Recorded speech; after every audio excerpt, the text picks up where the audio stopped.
ასეთია ამერიკულ ოცნებამდე მიმავალი გზა, რომელსაც ყოველ დღე უიმედობას და სიღარიბეს გაქცეული ათეულობით ქართველი გადის. ეს კადრებიც ამერიკაში მიმავალი თავშესაფრის მაძიებლების შესვლას ასახავს.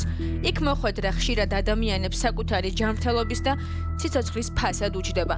სამშობლოდან ასეულობით კილომეტრით გადახვეწილი ქართველები პირადი ნივთებით და მომავლის იმედით, ზოგჯერ ფეხით, ზოგჯერ კი წყლით ნახევრად დაფარული ნავით ახალი ცხოვრების დასაწყებად მიდიან. ძალიან არც თუ ისე ადვილი გზა არის, სასოწარკვეთილი უნდა იყოს ჩემი გადმოსახერა ადამიანი, რომ ეს გზა გაიაროს და ძალიან ბევრი სამწუხაროდ არის ჩვენ ქვეყანიდან წამოსული ესეთ თანამემამულეები. ჩემი პირადი რჩევა ძალიან რთული გზა არის. ხდება ისეც, რომ გამოდიან, ხარჯავენ 20,000, 30,000, ზოგი 50,000 დოლარამდე ხარჯავს ზუსტად იმ ქრთამებში, იმ გადამყვანებში და საბოლოო შედეგს მაინც ვერ აღწევენ. ვერ გადმოდიან მაგალითად საზღვრის აქეთ, რომ გააგრძელონ და თავიანთი დასახული მიზნები აისრულონ. მექსიკა ამერიკის საზღვარს საქართველოს ათასობით მოქალაქე წლებია არალეგალურად კვეთს და ამერიკელ მესაზღვრეებს ლტოლვილად ბარდება.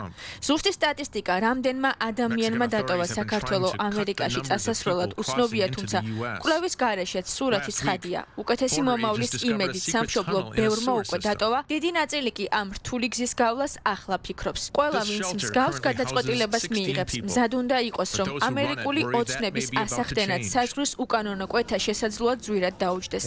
მიზეზი ამერიკის ახალი პრეზიდენტის დონალდ ტრამპის გადაწყვეტილებაა, რომელიც არალეგალურად ჩასული მიგრანტების მასობრივ დეპორტაციას იწყებს.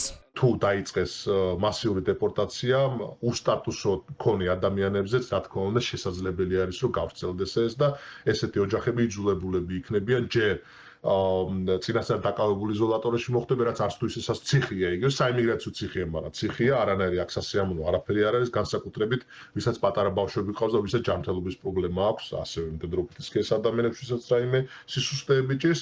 აქედან გამომდინარე, არც თუ ისე კარგი ბედი შეიძლება ელოდებოდეთ ეს ადამიანებს, შეიყვანეს დაკავების იზოლატორში, შემდეგ უკვე გამოუტანენ განაჩენს, გამოუტანენ დეპორტს და ჩააყენებენ რიგში და შემდეგ უკვე აუღებენ ბილეთს და გააგზავნიან სამშობლო.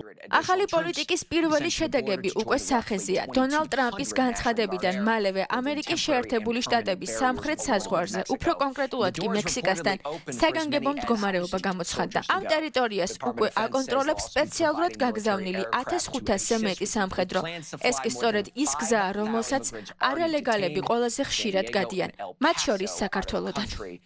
არიან ადამიანები, ვინც თვეობით არიან გაურკვეველი მიმართულებით ჯუნგლებში ამოკეტილები და სადღაც დაკარგულები და ტერიტორიულად თვითონაც არ იციან სად არიან და ცდილობენ რაღაცნაირად გააღწიონ თავი, რაც კი რამე გააჩნიათ, ყველაფერს ყიდიან და კეთილსინდისერ ადამიანებთან არ მოგიწერთ კავშირი, პირდაპირ შემიძლია გარანტია მოგცეთ.